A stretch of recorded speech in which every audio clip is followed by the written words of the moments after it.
आए हो निभाने जब किरदार जमी पर, कुछ ऐसा कर चलो कि जमाना मिसाल दे। कुछ ऐसी ही मिसाल कायम की है सबके दिलों पर राज करने वाली उपायुक्त सुमेधा कटारिया जी ने।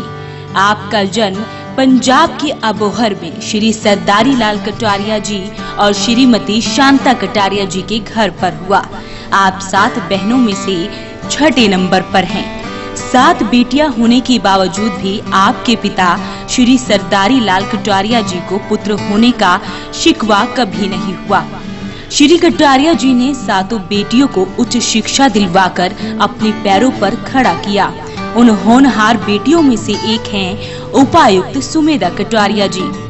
मैं उस परिवार से हूँ जहाँ 7 बेटियों ने जन्म लिया। मैं छठे नंबर पे हूँ और मैं खुशकिस्मत मानती हूँ कि मैं अपने माँ बाप की बेटी हूँ। ऐसे परिवार में जन्म लिया जहाँ हमें एक क्षण को भी ये एहसास नहीं होने दिया कि कोई कमी है या बेटा नहीं है, पुत्र नहीं है, और हमें ही पुत्रों की तरह बड़ा किया गया। हम 7 की 7 बहनें लेक्चरर के रूप में अपना करियर शुरू किया और 2 मेरी बहनें और भी IAS में थी। अनफॉर्चुनेटली वो अब इस दुनिया में नहीं है। तो ये पूरा श्रेय हमारे माँ बाप को जाता है। हमारी एम्पावरमेंट के लिए हमारा संबल, हमारी ताकत जो बने वो हमारे पिता श्री सरदारी लाल कटारिया थे और हमारी माता श्रीमती शांता कटारिया, कि उन्होंने पढ़ाई को तवज्जो दी और पढ़ाई के बल से हमें सशक्त बनाना चाहा। उनका यही सपना था कि हम सब समाज में अपना योगदान दें, लीडर के रूप में योगदान दें। वो ऐसा ना चाहते तो ऐसा नहीं हो सकता था।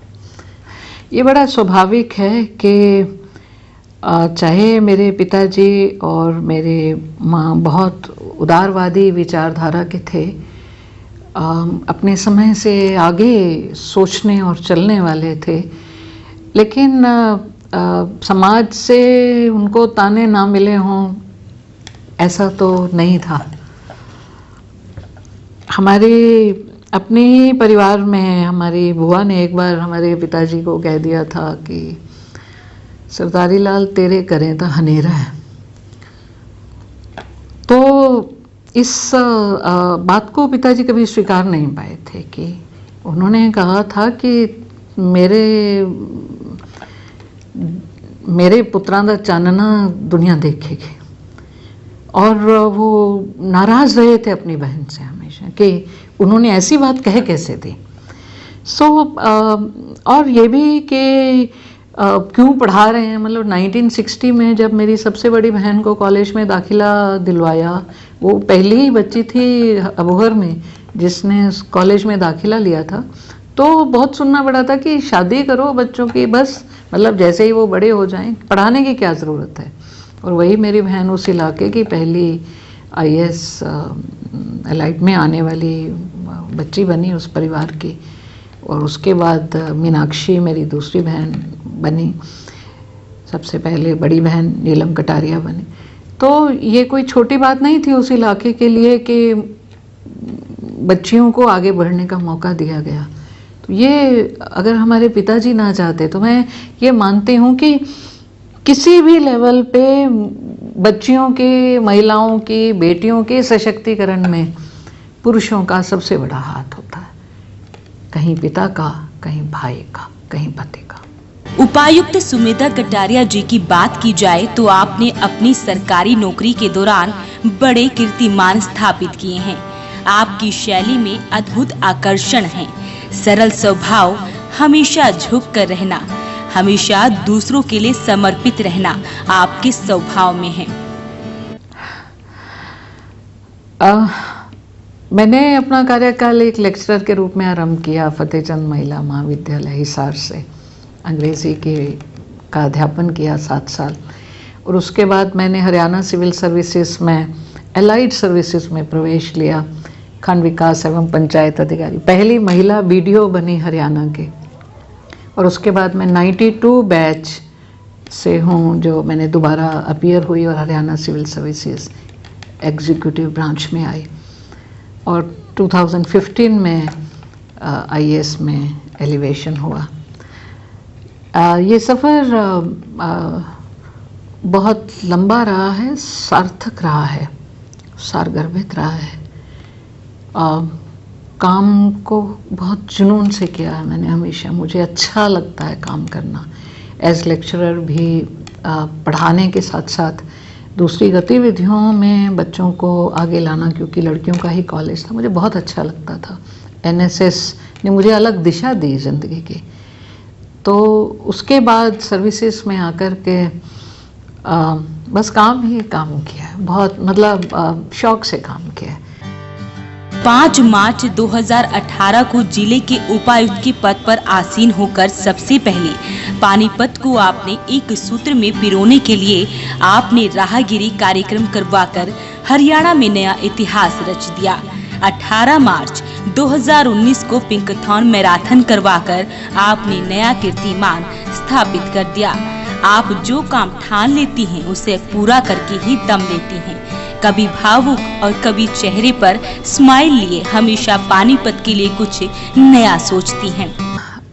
मेरे लिए एक अजनबी शहर था, मैं कभी यहाँ रही नहीं, किसी को एज सच कोई दोस्ती या कोई रिश्तेदारी कुछ ऐसा भी नहीं रहा।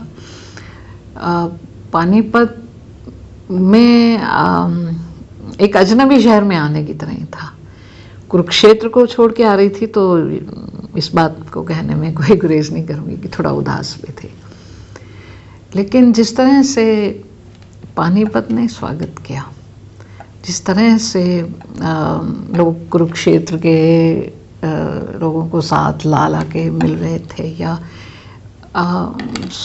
सिंपली मुझे बहुत सम्मानित महसूस करवाया गया, तो नेचुरली मन संकल्पित हुआ कि इस जगह के लिए अपना सर्वश्रेष्ठ देना चाहती हूँ। और फिर तो जो माहौल मिला, जिस तरह का समर्थन किया, जिस तरह का प्रोत्साहन मिला काम करते हुए, और साथ मिला खास करके नवयुवकों का साथ, महिलाओं का साथ, हमारे साथी अधिकारियों का साथ, तो वो एक बहुत बड़ी बात थी मेरे लिए कि सकारात्मक इनिशिएटिव की सराहना के साथ जब लोग जुड़ते हैं तो कुछ अच्छा निकल के आता है। तो इसलिए पानीपत की ऊर्जा ने, पानीपत की ओज ने मोह लिया। हम सरकारी अधिकारी मोह में तो नहीं जा सकते, लेकिन मन से चाह है, पूरा जोश खरोश और जुनून के साथ पानीपत को बेहतर बनाने के लिए हम हर प्रयास कर सके।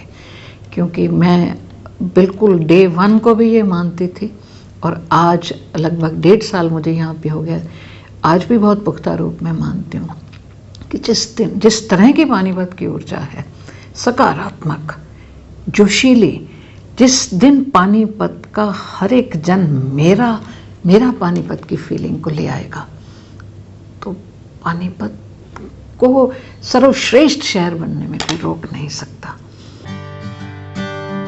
वॉइस ऑफ पानीपत आपके इन कामों के लिए आपको सलाम करता है और आपको लाइफ टाइम अचीवमेंट अवार्ड देते हुए खुद को गौरवान्वित महसूस कर रहा है।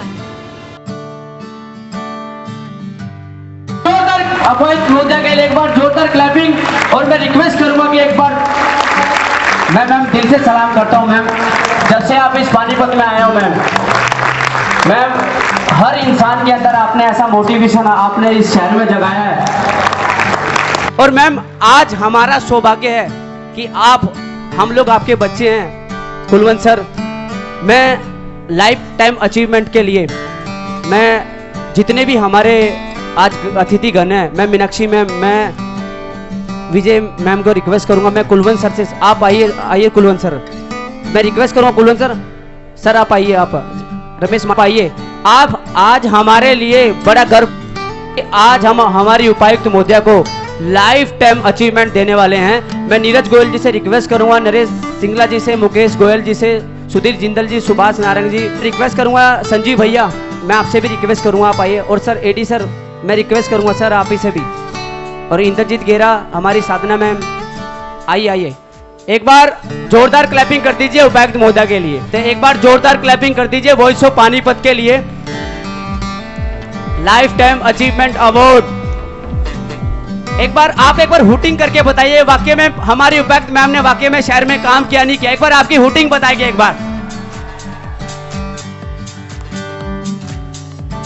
मैं कंचन मैम, नीलम मैम से भी रिक्वेस्ट करूंगा कि मैम आप आइए।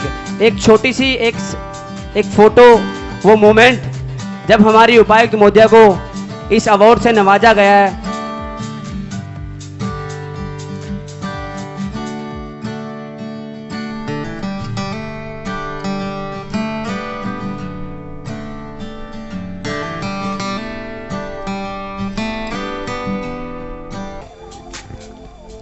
Thank you, Panipat. Thank you very much. I feel blessed to be working here. ये मेरी खुशकिस्मती है कि मुझे यहाँ पे आने का, यहाँ पे काम करने का मौका मिला। आज आप जो कार्यक्रम कर रहे हैं कुलवंत जी, ये एक बहुत बड़ा प्रयास है। और औरत, मुझे नहीं लगता कि कोई भी औरत ये चाहती है कि उसे पूजा जाए। यत्र नार्यस्तु पूजयन्ते रमन्ते तत्र देवता। मेरे ख्याल में औरतें ये नहीं चाहती कि उन्हें पूजा जाए। कोई भी औरत सिर्फ ये ज़रूर चाहती है कि उसको एक इंसान ज़रूर समझा जाए, उसको उतनी सी पहचान ज़रूर दी जाए जितने कि वो लायक है। एक हस्बैंड के रूप में, फादर के रूप में या भाई के रूप में जो सब काम करते हैं घर में, वो करते हैं, कमा के लाते हैं। स्थितियां बदल रही हैं, लेकिन उनको काम करने के लिए जो फैसिलिटेट करती है, बच्चों को संभालती है, भाई बहनों को संभालती है, वो क्या उसकी वैल्यू को कोई भी आंक सकता है?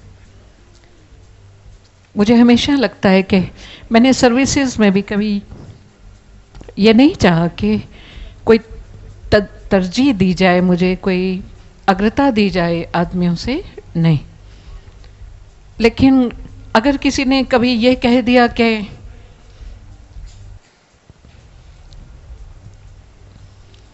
तू एक लड़की है या जनानी है, के कर लेगी, तो बहुत बुरा लगा, बहुत बुरा लगा।